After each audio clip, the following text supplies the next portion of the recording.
Yeah, I mentioned quickly the mail from Chukwuezugo Ugo.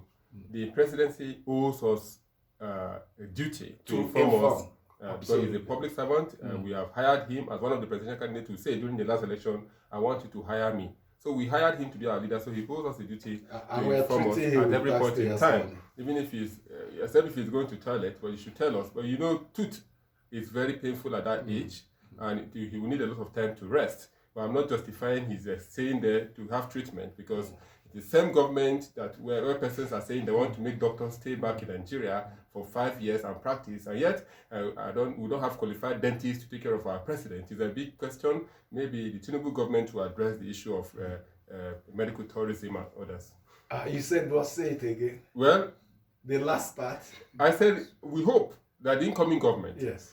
will handle properly the issue of medical tourism. As I've said before, as a labor expert, Amici, yes. labor migration is not a bad thing at all, but it's the way and manner that we have managed it in this part of the country. It becomes a problem in the part when, of the world. For instance, the WHO has said we have lost the experienced hands, that we are left to nothing with not so much, forcing the UK authorities to say they won't prioritize recruiting medical personnel from Nigeria again. When it becomes excessive, it becomes a problem. Now, let's quickly tell you, after the APC has named those it prefers as the Speaker, Deputy Speaker, Senate President, Deputy Senate President, as predicted here yesterday on this program, a host of APC members, elect of the 10th National Assembly, have told the party, you are on your own. You have expressed your opinion. We will do our thing. The ultimate is that we will elect. And some of them, like Honorable Betara,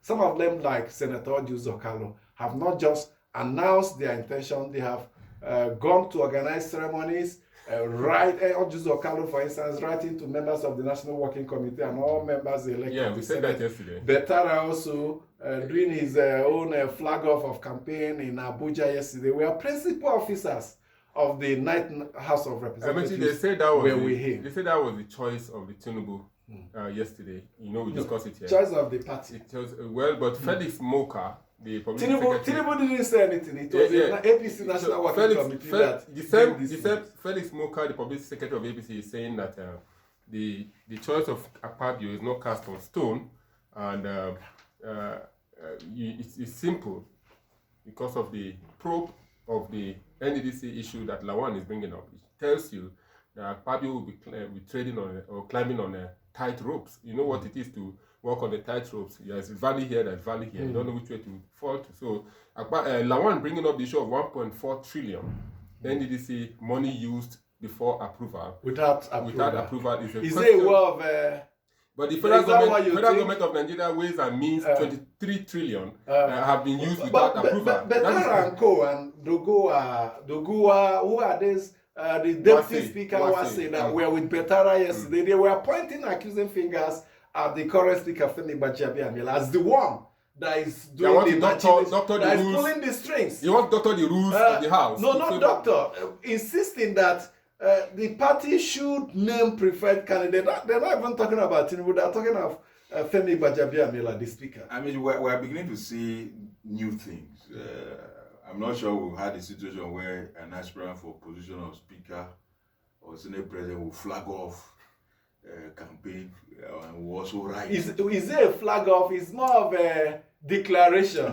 Declaration. They do declare. And then very sad to see them putting posters along airport road. Sorry, Activate. Are they putting posters? Yeah, there are posters. It's horrible. They should be within their chamber. No, you campaign within your chamber. We have elected you. Does the law stop them from campaigning outside the chamber? Amici, this is one fantastic people in Nigeria. No, is there any law stopping them from campaigning? The campaign?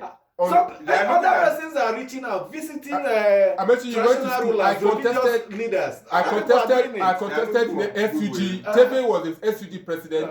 Did he go to the University of Jos? Did he go to the town, University of Jos, to be campaigning? He campaigned within the confines of the campus. What are we talking about? I want to see you tell me the law that stops them from campaigning. That's why I said things are changing in a way and manner. You know, we're seeing, and they will change a lot more, moving forward. The case here, before now, persons are pointing, like you observed, accusing fingers at the current speaker as someone who is engineering and all of that. Don't forget, before now, the governor of Sokoto State, Aminu Tambuwal, was also identified as someone who, after he left, the successive speakers that the House has produced, he has had one thing or the other, you know, to do with it. It's part of politics, and that's why Abulu, you know, you reach out in matters like this. You reach out to as many stakeholders as possible. If you understand, even when you are campaigning your own constituency, you have to reach out to other persons who can reach out to persons in your constituency. They are trying to reach out to people who can reach out to other members of the House, or senators. They are trying to reach out to those that are jackpying.